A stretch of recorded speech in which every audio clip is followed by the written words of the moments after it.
Draft classes. We've talked about the most impact-ready rookies, and today we're going division by division to take a deeper dive into the depth charts. Take a look at the position groups to see if it's a position of strength, if it's a position of weakness. With just 100 days, Rand, to the Cowboys and Eagles face off to start the 2025 NFL season. Man, it never ends.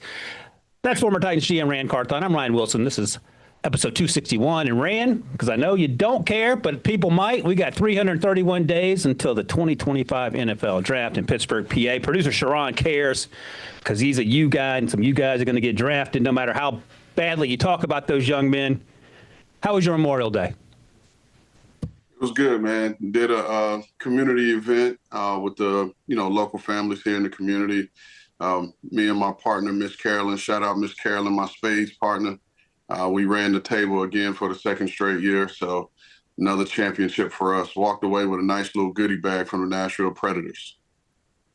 Man, you've won a lot of national titles in recent weeks, or state titles with the flag football with your daughters and your sons, and now you cleaning up on Memorial Day. I was just eating hot dogs and having a good time, and you out there winning goodie bags. So once again, Rand outdoes me. That's all right. We're going to talk a little football here, though, with 100 days to go. I can't believe there's 100 days until the start of the 2025 NFL season. I want to point out a couple things, too, because I know folks sometimes get frustrated that we don't talk about every single one of their teams when we go division by division, Rand. But part of the reason is that we're doing this on CBS Sports Network live, so we only have 44-ish minutes. And also, the other reason is that we've covered a lot, virtually every team during the draft grades, and then when we jump around talking about division by division breakdown, impact rookies. It turns out today, we're going to start with the NFC, that we hit every single team. I had 2 questions, you had 2 questions for each division, and each of us hit every single team. So luck was on our side while you're winning those goodie bags. Let's start with the NFC East, and your first question, Rand, concerns the defending champion, producer Sharon, his Philadelphia Eagles. Is this the best inside linebacker depth that the Eagles have had under Howie Roseman, question mark? And I will follow it up with this. For the longest time, for years, Eagles fans would get very angry at you if you had a mock draft where an inside off-ball linebacker went in the top 32, because that's something the Eagles didn't do. Well, that script has changed as well because they traded up one spot to get Jahad Campbell. And even with Nakobe Dean's health in question, it does feel like this group is going to get after it. And I think so. Before we start, I want to say shout out to producer Sharon. He's always got beef for me when we're off air. So shout out to you, Sharon. I want to say that publicly. but to answer the question, I do think this is the best depth they've had. Even with Nakobe Dean's injury, whether you have some form or mix of Nakobe Dean or Jahad Campbell, you're lining them next to Zach Bond, who was a Pro Bowl player and All-Pro player last year.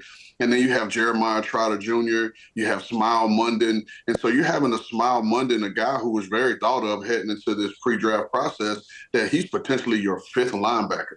And so the Eagles have always had not necessarily issues at the inside linebacker, but they've always had to go the route of signing free agents off the street during this time of year, particularly to fill out the depth there. And I think right now with all these guys, they have 4 draft picks and 1 free agent that they've signed. I'm trying to figure out, barring injury, if everyone stays as healthy as they possibly can, I don't know how this team loses. Now, they did lose Kellen Moore, the offensive coordinator, and when they lost Shane Steichen a few years ago, and they also lost Jonathan Gannon, the defensive coordinator, that team took a dip. I don't think this team is going to take a dip. They have Vic Fangio there. They just re-upped Nick Sirianni. Barring injury, what could be the biggest potential obstacle facing this team? Because I don't know what it is. I think it's that Super Bowl hangover, because you got to think about it. They've gone from preseason, regular season, playoffs, Super Bowl, and then, so their process has started later than everyone else's. And then now you got, they're still on the parade. It's the Philadelphia Eagles, one of the storied franchises in our league, one of the craziest fan bases in our league, and they're known to get after it. And so there are probably still some guys still celebrating, having that Super Bowl championship. So it's the potential of a Super Bowl hangover. Yeah, I feel like we're searching for problems if that's the biggest issue facing the team. Some teams have quarterback concerns. Some teams have offensive line concerns. The Eagles' concerns is that they're still drinking beer on May, what's the day? May 20, whatever the day is. All right, good problem to have, Howie Roseman. Next up, let's go to the Washington Commanders. I'm very excited, by the way, that we hit all 16 NFC teams because, people in the comments get after it a little bit. So we'll find out what they can complain about today. I'm eager to see what that happens to be. What's the Commanders' plan for the edge position, Mr. Rand Carthon asked, and will they be active in the trade market? So there's a lot to love about what they did, Adam Peters and Dan Quinn in year one. Obviously, Jaden Daniels had a lot to do with it, but I think their defense could use a little more juice, and that's a fair question. So what are they going to do with the edge position? I do think that they'll explore the trade market, as you get closer to training camp and kind of see some guys that have come available. There was, a couple of rumors out there during the draft that Rashawn Gary in Green Bay was being shopped or was potentially, on the market to be moved. And you talk about a guy like that, like that's a perfect fit for a Dan Quinn guy. Put him in a wide nine, just let him crash the edge and go get it. But as you're looking at it right now, you have Dorrance Armstrong and Dietrich Wise potentially as your starters with Cleveland Farrell coming off the bench last year. And Dorrance Armstrong is the leading guy coming off from the edge position alone in terms of sacks last year, and he had 5. Now, Frankie Louvu, we've talked about before, they're going to be creative and move him around and find ways to get him, and he had 8 sacks, but you lost your leading sack guy, Dante Fowler Jr., last year, who had 10.5. And the other thing is they only had 5 draft picks, and they used 3 of those draft picks on offense and then 2 on defense. They took Trey Amos in the second round. He's going to have a chance to be a day one starter at cornerback. Then they got Kane Medrano, the off-ball linebacker, who's depth at this point. So there's still some things they got to sort out up front. And again, they got 100 days to do it, so we'll find out. All right, let's go to Dallas. I feel like, man, every time I look at Dallas' depth chart and the things they've done, they're going in the right direction. Now, we'll see what Brian Schottenheimer looks like as a head coach. He was on staff last season, so he's not new to the Dallas Cowboys locker room, but there's still some things to sort out. And my question was this: did Dallas do enough to get better versus the run, both on offense, where their run offense stunk, for lack of a better phrase, and on defense?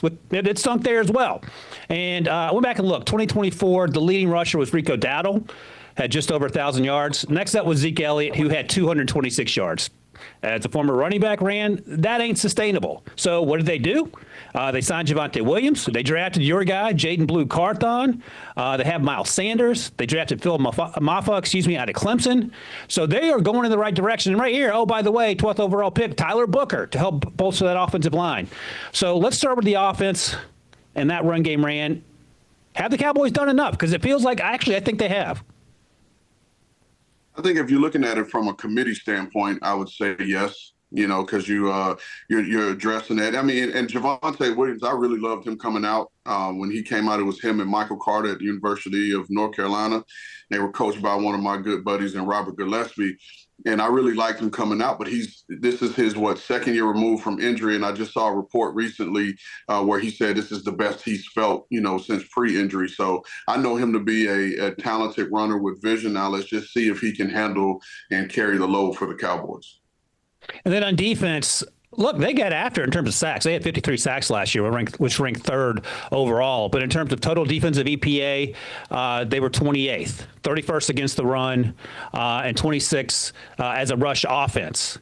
In totality, So last year, at the start of the season, their front 4 were D-Law, Mozzie Smith, and Ozzie Odigizua next to Micah. And this year they've upgraded in terms of that. Let me look here. They have Dante Fowler. They do still have Mozzie and Osa Odigizua, and they have Micah Parsons. They drafted Donovan Ezeraku. Hopefully they get DeMarvion Overshown back, the linebacker who injured his knee, and then, of course, Kenneth Murray again. And they drafted, they signed Solomon Thomas, for depth. It feels like they're trying to fill those needs, and they're going in the right direction. Have they done enough on defense in terms of stopping the run? I'm not sure. They can still rush the passer, but I feel like they're going in the right direction. You think so?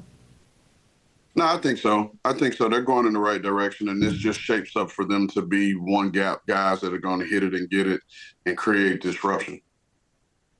All right. Quickly before we take a break here, my other question was about the New York Giants. Did they do enough to improve their secondary? And they had one of the worst secondaries in the NFL a year ago. To start the season last September, it was Adoree Jackson, Dane Belton, Jason Pinnock, Tay Banks, and Drew Phillips. And Drew Phillips had a pretty good rookie season. Tay Banks, their former first-round pick, was up and down, and there were some questions about whether they're going to even try to replace him. This time around, they've signed Paulson Adebo out of New Orleans. They have Tyler Nubin, who was elevated at points last year as a rookie and played really well. They have Javon Holland, who they signed this offseason. Again, Tay Banks and Drew Phillips will return as cornerback and slot corner. I think this group is better on paper, Rand. Do you think they're good enough to be competitive in the NFC East? I do, and I think they've added size. That's why you go get Paulson Adebo. And, I do think Deontay Banks will be back and play much better. And because I just think that now they have the right size guys to compete with all those receivers in the NFC East. Yep, and we'll see what happens in terms of, they also have the drafted edge rusher Nabil Carter, who will probably be pretty helpful in terms of making the secondary's job a tad easier as well with that third overall pick. All right, that is the NFC East. Going to take a quick break. We're going to come back here. We're going to make our way out west to the NFC West, and we'll do that right after this break.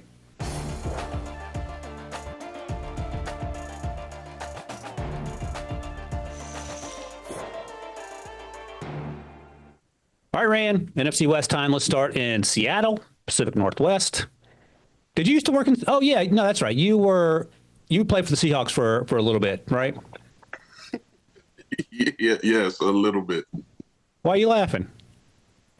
Because it was a brief stay. I didn't make it. I got cut at the first cut there, and I think it was 2006.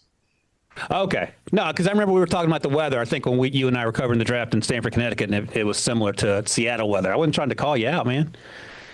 So, all right, you were there for a brief moment, and I just asked you, without thinking it through, what your record was against Sharon's U, and that was 0-3. So I don't know what I'm going to ask next. But buckle up, put on your seatbelt there in your office. All right, let's go to Seattle, where you and Sean Alexander are in the Hall of Fame, and let's start with this. You like that?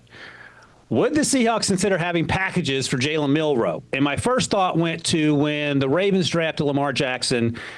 And on the outside looking in, it felt like there's a little friction between him and Joe Flacco. And they would have some packages for Lamar. And I remember thinking that Joe Flacco looked like he threw a medicine ball to Lamar in one of those packages his rookie season just to see what would happen. I'm sure that's not what happened, but that was my first thought. So can you massage it so Sam Darnold doesn't feel like there's competition, and also Jalen Milroe feels like he's a part of this offense? He's not going to be sort of a trick play guy. First of all, I think Sam Darnold's contract shows him that there's no competition. So I think he knows he's locked in there to be the starter. But I think with the dynamic ability of Jalen Milroe with the ball in his hands, and you having a defensive-minded coach, like knowing that it's going to take the opposing defensive coordinator away from preparing for Sam Darnold, because you have to have a thought process for Jalen Milroe. It's almost like you have to work something in there for him. Right. I don't remember. I think you may have said this during the pre-draft process, especially someone like Mike McDonald, who is, one of the smartest minds in football, and the things he did in Baltimore with that defense was incredibly impressive. But the thought of having to defend Jalen Milroe may have prompted him to draft Jalen Milroe with the understanding of what you're just explaining there.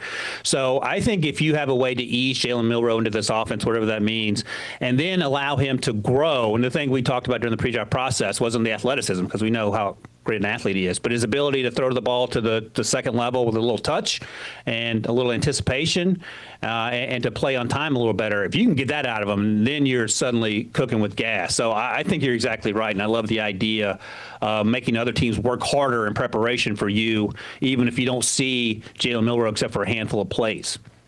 All right. Let's go to the old stomping grounds in Los Angeles with the Rams here.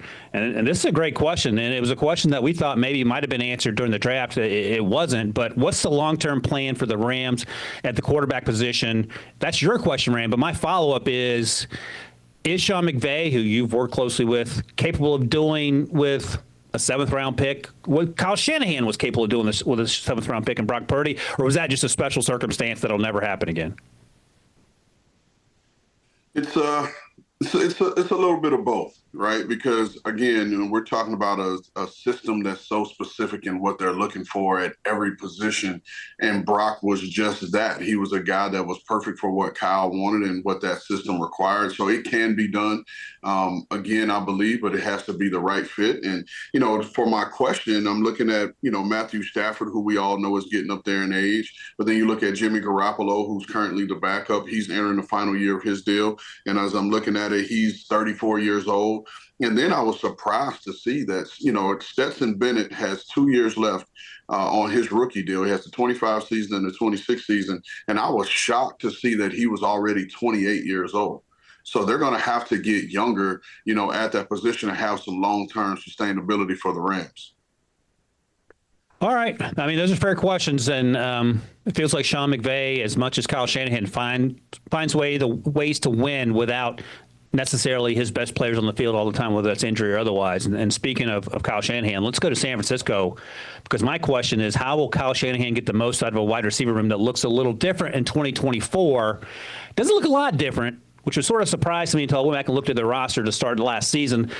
Last year it was Brandon Ayuk, Deebo Samuel, Juwan Jennings in the slot, and then behind them as backups Chris Conley, Ronnie Bell, the former pick out of Michigan, and Ricky Pearsall, who, of course, got shot before the season, and he came on later and was really impressive, and Jacob Cowing, the former Arizona player. This year, as we sit here coming out of the draft, it's Brandon Ayuk coming off the ACL. Ricky Pearsall is now going to be a starter because he's completely healthy. Juwan Jennings is still in the slot, and, of course, you have George Kittle. That's not a completely different running wide receiver room, but you've lost Deebo, and Brandon Ayuk isn't 100%. So how do you manage that now that you paid your quarterback in Brock Purdy what he deserved to get paid?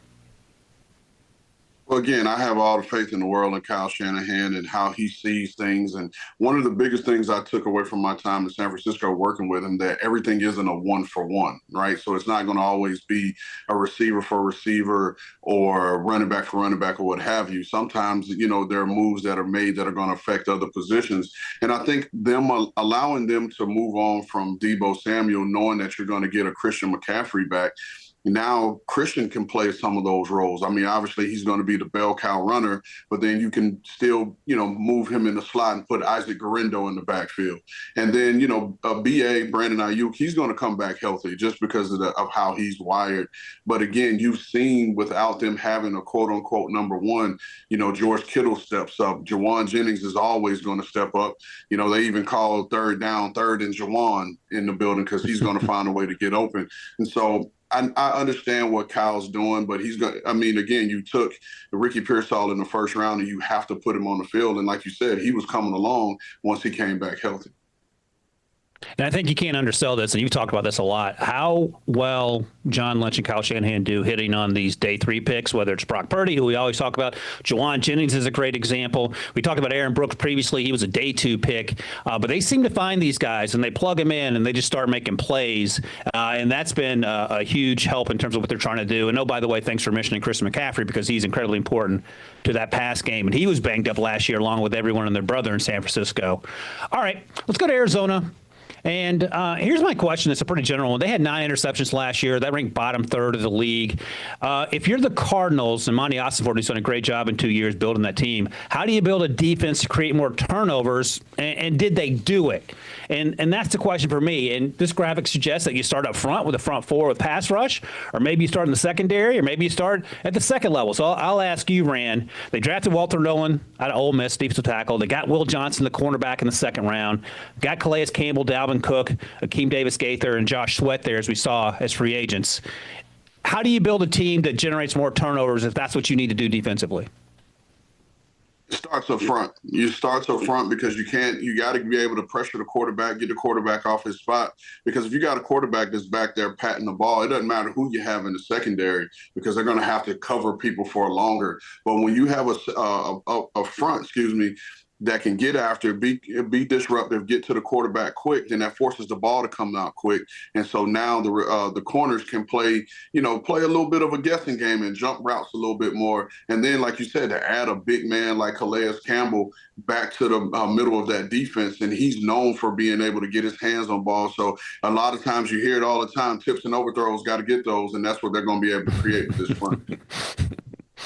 That's a good one. I never heard that one. Our buddy B-Mac, two-time Super Bowl champ for the Pittsburgh Steelers, likes to say, make it hot so we can squat as defensive back, so you can sit on those routes and jump them and get those turnovers.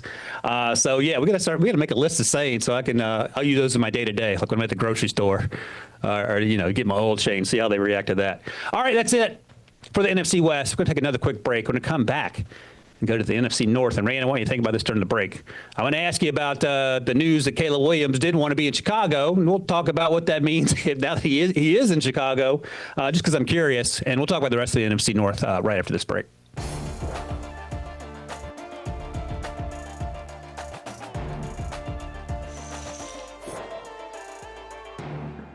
All right, Rand, before we make our way to the Windy City, I need to apologize. I didn't realize that you'd won the Spades tournament with Miss Carolyn. Is that her name? Yeah, Miss Carolyn. Yeah. I didn't hear that word, the Spades part of it. So congratulations for that. And, of course, that led producer Sharon to let you know that he was Penn State Spades champion and unofficially would like to have a Spades match. And I'm looking forward to that. Sharon just said in my ear he doesn't want that smoke. So we'll see. We'll set it up. I think it should happen. It's summertime. We got 100 days. We got to kill some time. So congratulations. I didn't know that. I apologize for missing that first time. All right, let's go to Chicago, where I want to ask you before I get to your question. And Matt Eberflus is gone, the head coach, but the GM and the ownership obviously still there, the president. It came out that, according to the report from ESPN, that Caleb Williams and his dad didn't necessarily want to go to Chicago. I sort of understand that because Chicago had been lifeless, for lack of a better word, in terms of sort of finding their direction. If you're in the building and you hear that now, do you just ignore it? Is there any sort of conversation? How do you deal with that? No, you just ignore it, and like I tell all the draft prospects, this isn't high school recruiting. This isn't us trying to recruit you back to, because you entered the portal. Hey, the rabbit has the gun now. You don't have a choice. It's on us now. So I wouldn't take that for anything. Okay. No, I think that's right. But it was not even necessarily an interesting development. And, a lot of times we hear about those things. We've seen it happen in the past, going back to John Elway back in the 1983. And then, of course, Eli Manning did it in 2004. So not the first time, but I just wanted to get on the record with that. All right. Here's your question, Rand. As we look at the Chicago Bears, what's the weakness of this Bears roster? And I feel like we're asking the same question we ask to a lesser degree, because this team hasn't won anything yet, of the Philadelphia Eagles. But they are doing a lot of right things. They got their head coach in place now, Ben Johnson, obviously their quarterback. Everything appears to be coming together, Rand. Yeah, and shout out to Ryan Poles and Ben Johnson for the work that they've done this offseason. It started with them making moves to address their need up front to protect the quarterback, and then it just carried in free agency and then through the draft. But, to answer the question, I think if you look at it, you look at it from top to bottom, offense, defense. I think the only spot where you can say they still may need a little bit of help is the running back position. Because right now you have DeAndre Swift and you have Roschon Johnson, as their top two, guys. And I think it was, let me find my note. I think, DeAndre Swift's only had one career 1,000-yard season, and that was in 2023 in Philly. So where are they going to get, these rushing yards from? Now, I know they added Luther Burden the third in the draft, and they're going to do some cool things with him being able to get the ball in his hands. But I think the running back spot is probably the one spot where they could get a little bit better. Is it fair to say that if you have one need on a team, you want it to be the running back position if everything else is taken care of, because those are the easiest guys, quotations mark, to find maybe in July and August? Do you see my face? Like, how dare you disrespect the running back position?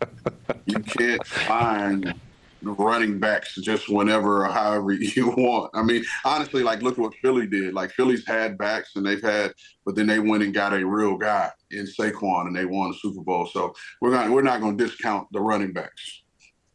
That's fair. And I'm not even kidding, because when we talk about this next team that you had a question about, the Detroit Lions, running back is not an issue there for obvious reasons. They traded up to get Jahmyr Gibbs at number 12, and he's been better than advertised. Your question, though, Rand, is this. Did the Lions do enough to address their needs on the other side of the ball at the edge position? Aiden Hutchinson's coming back from the lower body injury last year, and it appears like he's on course to be ready to go. But they still have some questions there. So, again, do you think they did enough? Short answer, no. Try this on for size. Aiden Hutchinson who only played in 5 games last year, 5 games, he still led the team in sacks the entire year with 7.5. Now, I get it. You're getting him back, but the lack of production opposite of him. Now, it was a litany of things, right? A bunch of injuries all over the place. You trade for Zadarius Smith, mid-season. I think he had 4 or 5 sacks. Josh Paschal had a health scare, with this mass that they found at one point in his shoulder that caused him to miss significant time. Now, Al-Qadim Muhammad, they signed him off the street, which was a nice job by, Dwayne Joseph and Ray Agnew, those guys on their staff, finding players to help keep pushing this along. And he did a pretty solid job coming in and filling in for him. And they've added, Marcus Davenport, who I think will be, a strong presence for him. But you still need another guy opposite of Aiden Hutchinson because they like to move him around. And you got to have that threat opposite of him to keep people from sliding protection to him. Right. And I do wonder part of the solution in their minds, at least for the short term, is that they have DJ Reader, they have Aleem McNeil, they drafted Tyleek Williams on the interior. Is that a solution to just create pressure up the middle, or do you have to have guys on the outside to help out Aiden Hutchinson as well? I mean, if you look at what the Bears just did, they just shored up the interior of their offensive line for those type of reasons. And so from there, you still have to be able to, apply pressure from the edge and, are they going to come in and blitz? Is Kelvin Shepard going to run the similar defense as Glenn, as AG did? And is he going to try to bring heat from other places? But you don't want to have to manufacture pass rush through blitzing. You want to be able to sometimes get it with your front four like Philly did to Kansas City in the Super Bowl. All right, so we'll find out how this works out. Let's go to Green Bay here, and my question is a pretty simple one. Are the Packers cornerbacks good enough? And you might say, hey, man, they had 17 interceptions last year, which ranked 3rd in the NFL. My response would be, those weren't the cornerbacks. That's with Xavier McKinney, safety, with 8 of those interceptions. After that, Jair had 2, and then Carrington Valentine, the backup corner, also had 2. And look, Jair Alexander is still on the roster, and he very well may be on the roster. I don't know how excited he is about still being on the roster, so that's one of my concerns.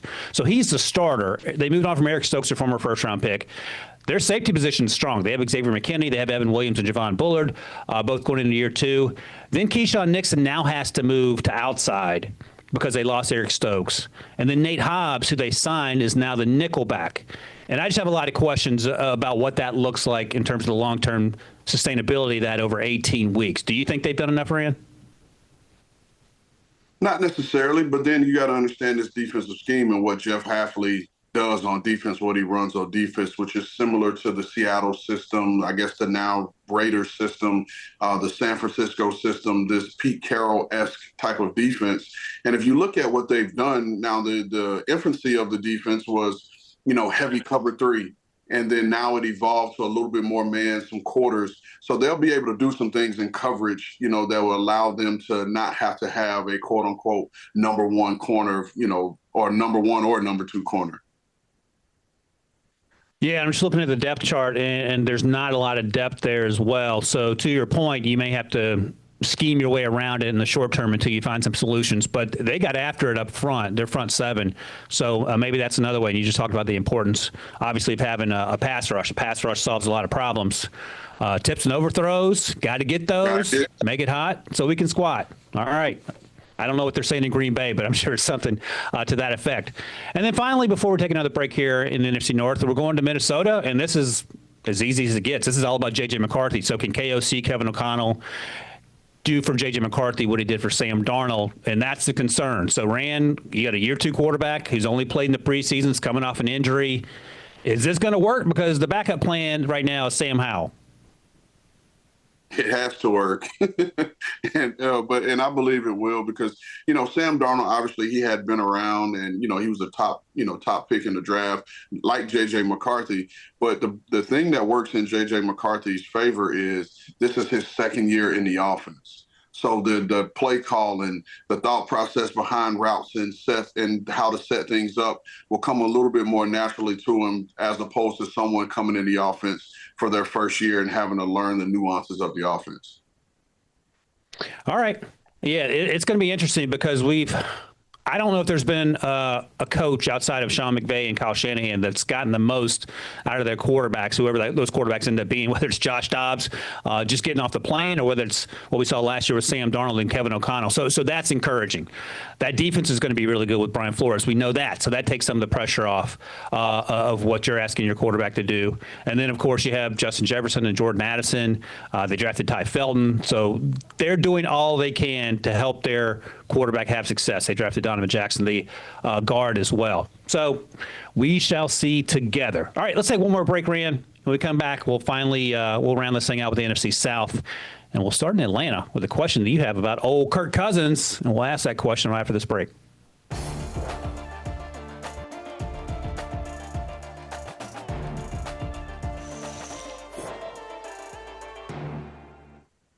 All right, Rand, 3 divisions down, 1 to go. Let's go to the NFC South.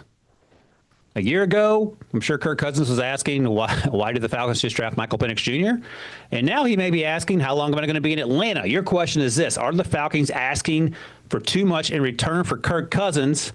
And the only follow-up I would have is that Michael Penix Jr. is a starter, no doubt about it. But after that, if you don't have Kirk Cousins on the roster, it's East and stick. So, number one, any concern about keeping Kirk even at that cost? And then let's answer your question, of course. Are they asking for too much, the Falcons are, to move on from Kirk Cousins? Well, to answer your question, I think the money is already budgeted for him to have him on the roster. So I don't think that, will affect him any. And I do think there's a scenario where he is the backup quarterback there. I truly believe that. But to answer the question, I think there's a part of the question that, yes, they are asking too much at this time, but I think it'll be wise for them at this point to just hold on to him, because the later you get, the closer you get to the season, and we don't know what's going to transpire in training camp and then the preseason. And like we've mentioned before, what happened in Minnesota the year that Teddy Bridgewater went down, and then now all of a sudden you get Sam Bradford for a first-round pick. It could be the similar scenario. God forbid, I hope no one gets hurt to that degree. But teams start to get desperate as the season is here, and especially teams with younger quarterbacks, and they're going to want a veteran like Kirk Cousins. And that was going to be my next question, because right now, as we sit here, it feels like just the Pittsburgh Steelers might be in the market for a quarterback, maybe the Minnesota Vikings, but the plan is to start J.J. McCarthy. And Cleveland was mentioned as a Kirk Cousins destination maybe ahead of the draft. With 4.5-ish quarterbacks on the roster, there's no way they would go after Kirk Cousins, would they? I never bought into that scenario, just because, again, what you're talking about, you have to pay. You're already paying Deshaun Watson his money, and then now you add, Kirk Cousins to that, and that just sends that quarterback room through the roof. And unless, Deshaun Watson is going to be able to play, and him and Kirk Cousins can be on the field at the same time playing multiple positions, there's no way you can afford to do that. Yeah. I don't know if you want that. Have one guy with an Achilles injury, 2 guys with Achilles injuries out there running routes or whatever you're trying to do to get your money's worth out of them. Right. So it feels like the game of musical chairs with Kirk Cousins is a limited one right now. And then maybe things due to injury, unforeseen injuries around training camp, open things up for what the Falcons and Kirk Cousins, what their future might look like. All right, let's go to New Orleans here. We know what their future looks like because it's going to be without Derek Carr, but there's still a lot of questions. And your question is this: is that Saints defense good enough to carry the team while they figure out the QB position? And right now, the QB position is Jake Haener, who's a veteran on the roster, second-year player Spencer Rattler, and of course, rookie Tyler Shuck. So essentially what you're asking is, can this defense carry this offense until they figure out what to do with this offense as Kellen Moore goes into his first year of head coach, right? Yeah, and I do think the defense is good. I do think the defense is good enough. However, something that I was looking at, we're talking about an older defense, right? So you got Cam Jordan, who's 35 years old and going into year 15. You got Demario Davis, who's 36 years old going into year 14. And then you got Tyrann Mathieu, who's 33 going into year 13. Like, these 3 guys who are all captains, who are all leaders of not only your defense, but leaders of the team, like, these guys are getting older. And so how much longer are you going to have this defense and these guys in place? And is the onus on winning right now or trying to build something for the future?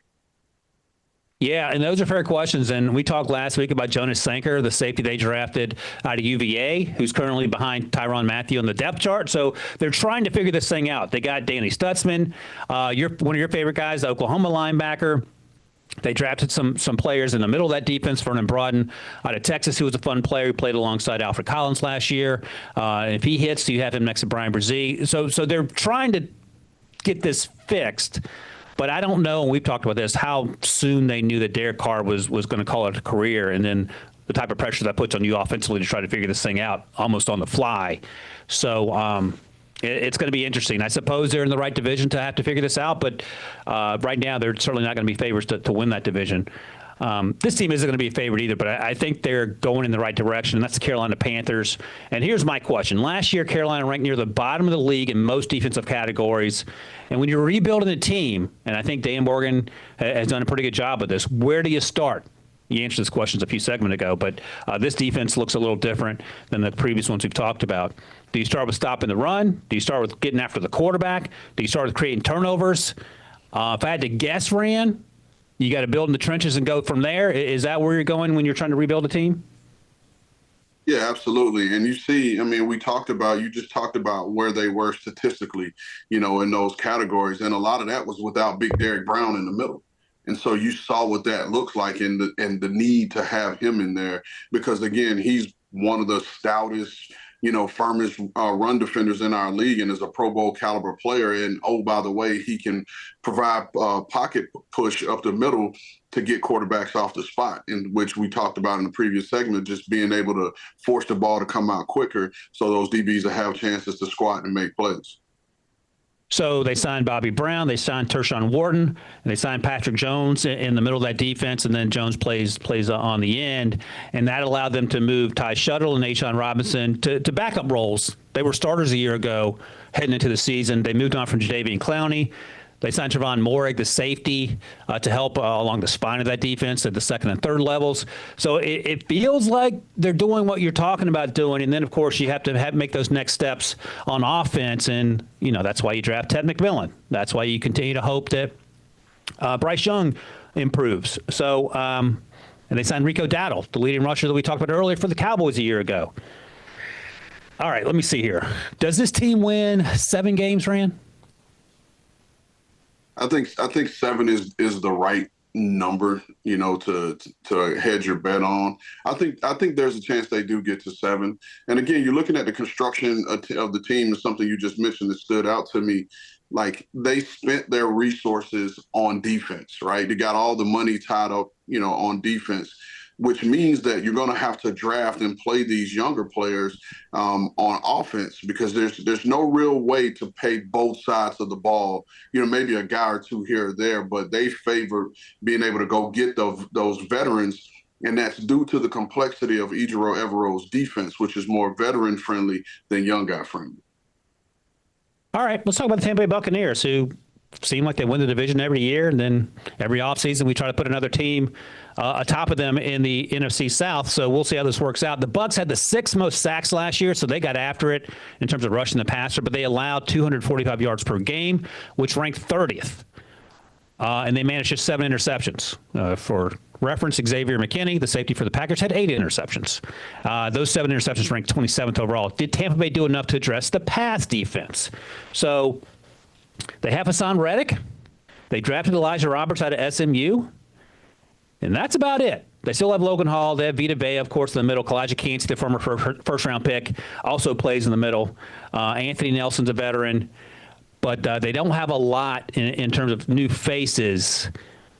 Does it feel like they're where they need to be, not only in the front end, but in terms of the back end and generating those turnovers? I mean, I trust Todd Bowles and the Todd Bowles defense. And hopefully you get a healthy Antoine Winfield back. Who can, be in the lineup full time. But then if you think about traditionally, and I know this probably doesn't tie everything together, but you think about those great Monty Kiffin defenses that they had when, in Tampa Bay all those years ago, and name me corners that they had out there that were starting for them other than a Barber. Other than him, like who did they have at those corner positions? They relied on the front and they relied on the safety help. Right. Rondé Barber was the guy, and then you sort of struggle. Disrespectful, you forgot about John Lynch, but that's okay. No, I said corners. Oh, okay. I said corners. I tried to get you. I got on that one. By the way, worth pointing out in terms of that secondary, they still have Jamel Dean. They got Tyke Smith, who was a fun player coming out of Georgia, played pretty well last year at times. Christian Itzian, a late-round pick who has excelled. You mentioned the health of Antoine Winfield Jr. They drafted Benjamin Morrison in the second round. If he's healthy, fingers crossed, he's a first-round talent in the corner out of Notre Dame. And then Jacob Parrish out of Kansas State. He's an absolute spark plug who can get after it and feels like a Todd Bowles defensive back. So they tried to address the secondary as best they could given the draft picks that they had. And then we'll see what happens in terms of getting after it with the front seven. All right, Rand. That's it for the NFC South. We've hit all the divisions, but we've got one more break here we're going to take. We'll come back here. We're going to talk about some NFC Championship odds breakdowns and see which teams that we may like have the best chance to make their way to the Super Bowl. We'll talk about that right after this.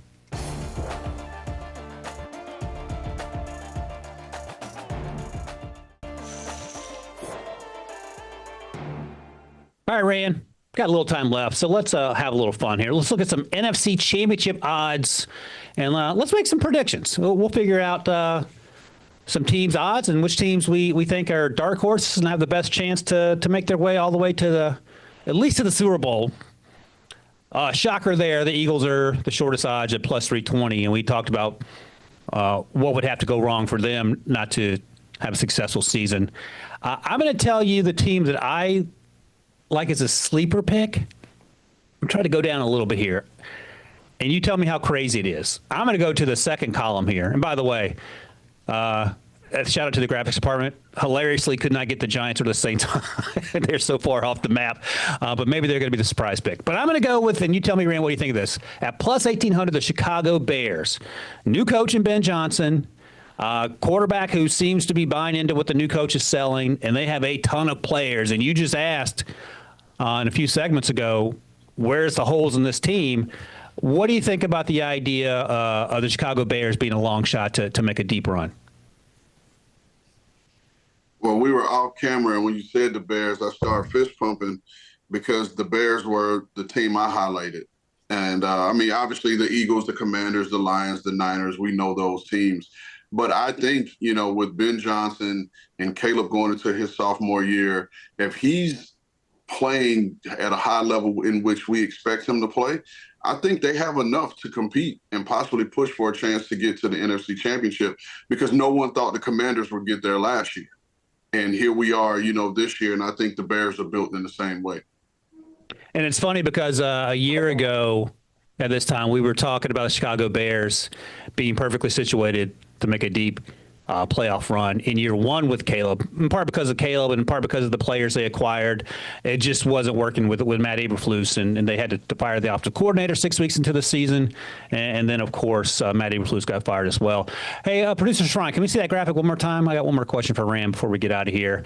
Of these three teams, Rand, I want to get your opinion. Commanders at plus 950, Packers at plus 1,000, and 49ers at plus 1,100. Which of those teams do you think, they're close together there, has the best chance to make a deep run? I'm always roll with my man Kyle, because he'll find a way to get it done. And I think now adding Robert Saleh back with this defense and getting those guys and that temperament back, you know, and that defense of those guys flying around and making plays, I would say the Niners. Yeah, I think it's either them for me or the Commanders, just because of what Jaden Daniels did in year one. We'll see about the sophomore slump that is real or imagined. The Packers sort of feel like the least likely to do it, even though they're in the middle there of those odds. And I just don't know what to make of the wide receiver room. I love Jordan Love, and then we talked about the defense earlier, but I think those other two teams might be better positioned as we sit here 100 days out. Which is certainly 3 months to go, to make the deepest run in the NFC. All right, Rand, we knocked out the NFC today. We'll be back on Thursday to knock out the AFC. In the meantime, get with the first pick. Wherever you get your podcast, scan that QR code. Thank you. We'll see you guys on Thursday.